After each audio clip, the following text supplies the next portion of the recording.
When you're fishing for Humboldt squid, the first challenge is actually finding them. These are big animals, they group together in large numbers, but they live in this absolute immensity of ocean.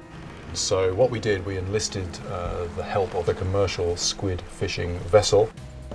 When it comes to actually fishing for them, you're using one of these. This is a jig. This is luminous. You hold this next to a light, you dangle it down in the water, and the squid will see this. It will think it's a fish, which is what they normally feed on. It will come along and grab it. And what actually happens is they envelop this with their tentacles, and so this hooks on the tentacles, and you can easily get the squid off this, put it back in the water, and it'll swim away quite happily.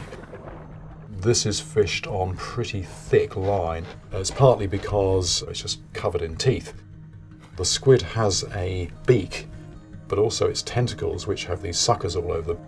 All the suckers have teeth.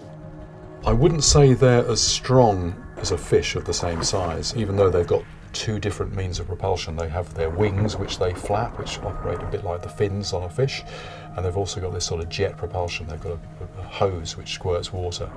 And when you're bringing the squid up, when it breaks the surface, you're likely to get a face full of water from that hose. Luckily that wasn't ink. Or if the squid is a bit upset at that point, it might well squirt ink at you. To add to the difficulty of fishing for them, the platform that you're on is actually moving all over the place, so you've got to be really careful while you're bringing the squid in that you don't end up in the water with all these cannibalistic squid. Very often I had somebody actually hanging on to me to make sure I didn't go over the side. We did get the footage that we needed, and that is the story of how I succeeded in catching the Humboldt squid.